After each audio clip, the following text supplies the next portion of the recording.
When you're in his restaurant, he's probably in the back. When it comes to community support, he's always out front. You'll meet him. Coming up next on Carolina People.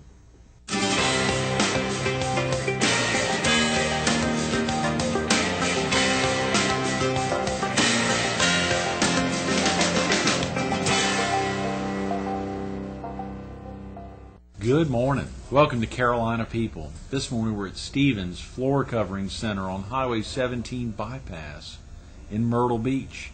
We're focused on community support and community activists, and we're visiting with Rinaldo Montrosse, a local restaurateur. Good morning, Greg. Good morning, Rinaldo. How are you? Thanks for getting in so early. It's Yes. tough with your late nights in the restaurant. I know I'm a late person, so That's right. Your eyes are still a little bloodshot. Yeah, exactly. Yeah. Late night, especially at a busy weekend. You guys did. That's past weekend. Exactly.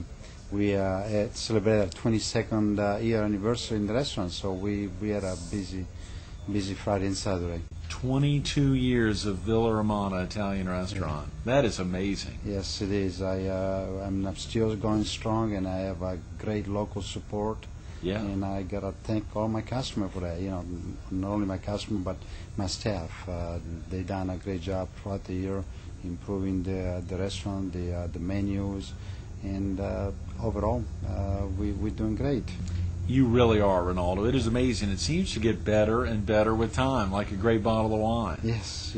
I focus anymore mostly on being consistent with my food, with my service, and keeping my staff as long as possible, because it means a lot. Trying to be consistent all the way across the board, from service to dining and to food. So I've done a good job. We've done a good job. I think one of the great things that folks recognize about you, Rinaldo, is you're not just in the back. You're often in the front of the house. You're spending time going around with folks. I think you take on that role of what are they seeing when they come in? When they come in the front door, I walk in the back. They all come in the front. What are they seeing? Well, first of all, they're great about my wife, and she's a good PR, as I can say. She knows pretty much all my customer, or the locals, or the customer that come in constantly. She knows a lot of them by names, and so that's the first thing they see is actually my wife, and she normally greets them very well, Right.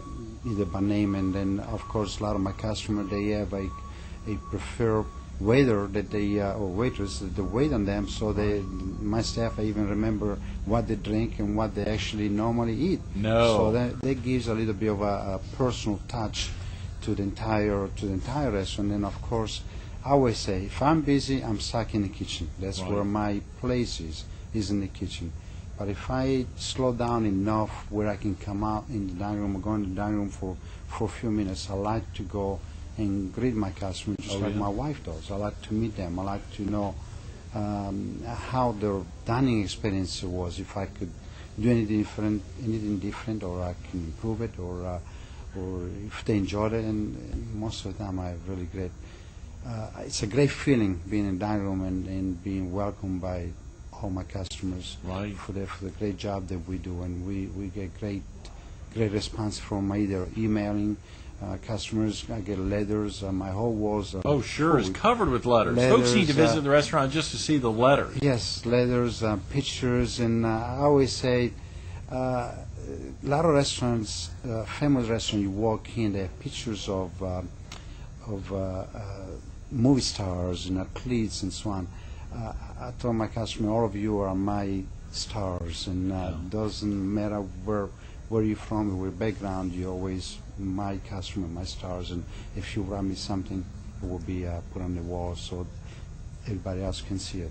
Absolutely. And you've got letters back 22 years, Rinaldo. I mean, you've got probably letters all the way some, back. And, of yeah. course, you've got the, folks can sign the sign-in book or sign-out Yes. book for a lot of your repeat customers from all over, as well as new people. Exactly, and some of those, the book, I got several books now, probably 3 or 4, and they date back to 1985, and I have a lot of great comments.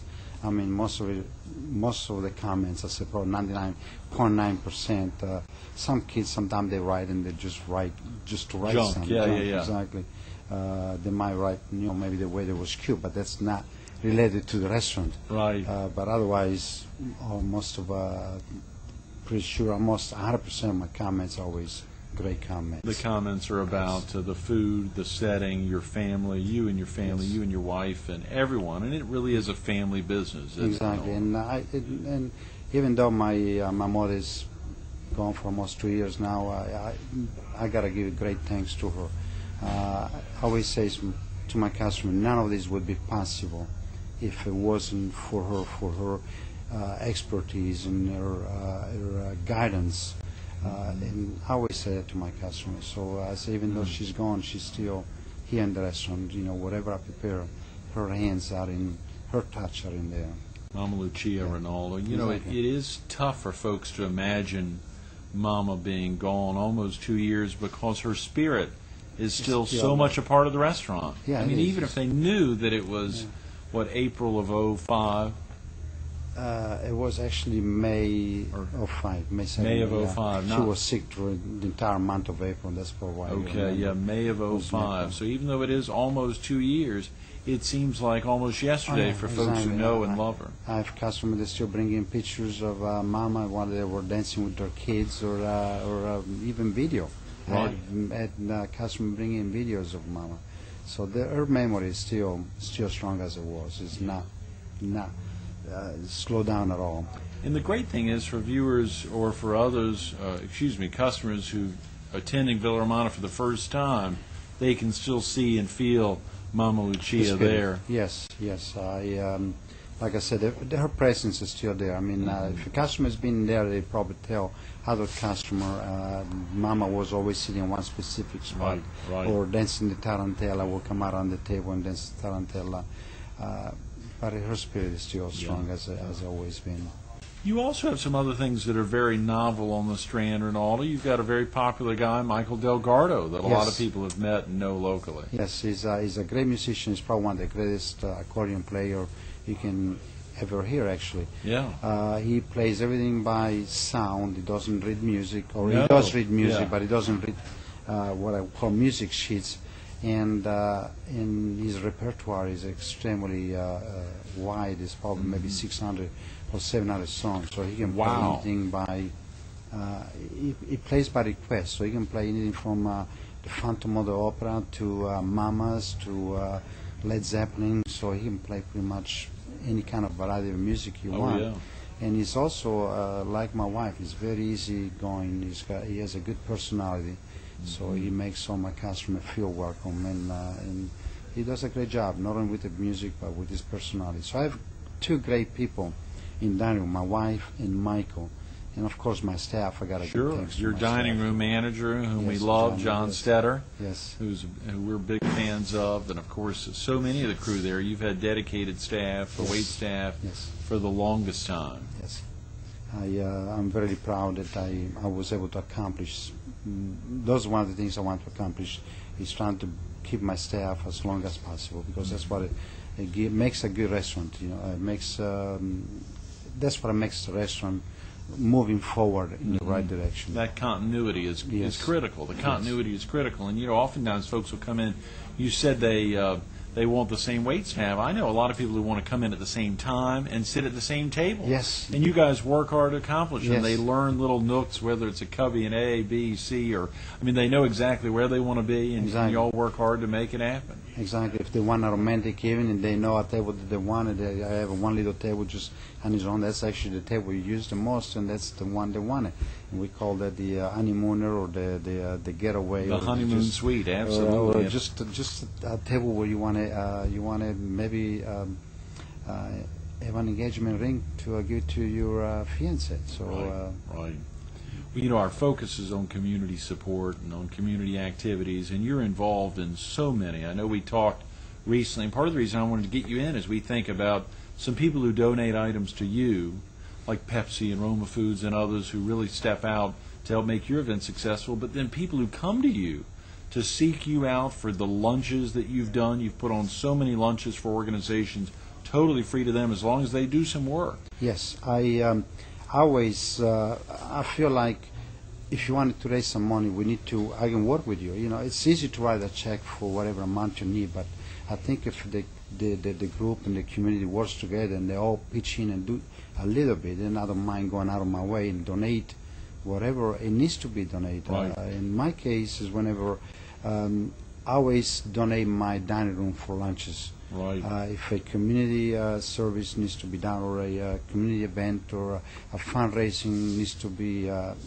to happen, Right. then I always say I would donate my dining room. I would donate whatever food is necessary for the event, and you just have to bring the people in, the customers in, or sell tickets to go, and that's a good way for me to interact with the community. Oh, yeah. And so we have done several. We have done several, like for the Salvation Army, for the Grandstand Community Against Rape, Yes. the American Heart Association, the American Breast Cancer Society. Right. We have done for cancer patients that they need cancer treatment, so we need to raise money for them. Yes. And there was churches involved into that effect. So it was not just one chapter or No, just one charity. one charity. It was several different charities, and I've done it several different times.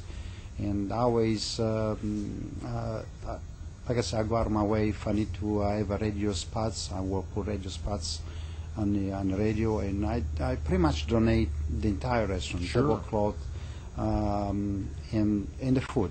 Even though the food a lot of times is donated by It either still Roma has to Food, be US prepared, Food of Service. course. U.S. Food Exactly. Service, and I wanted to highlight some of those folks. Who are some of the other people that help make those lunches Exactly. happen? Roma Food and Pepsi, as you mentioned, US Food Service, Cisco, they all donated some part of the food. Even Wagon Wheel Farms, that's where I buy my fresh chicken, they donate some of their product.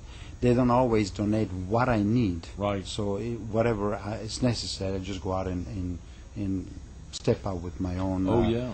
With my own, I guess, checkbook. You can say. With your own checkbook. Exactly. Well, I know, and it is easy oftentimes if someone calls. Just so, if it takes so much time off to do what you do. It really takes a lot of time. It'd be easy to just write a check, but instead you Exactly. say, I can give you $500, or I can give you the opportunity to make $5,000. Exactly. And If you want to get out there and how do you normally work that, Rinaldo? These are oftentimes spaghetti lunches, or spaghetti lunch, and we have done spaghetti, we have done lasagna, we have done chicken, and we also include salad and drinks, of course.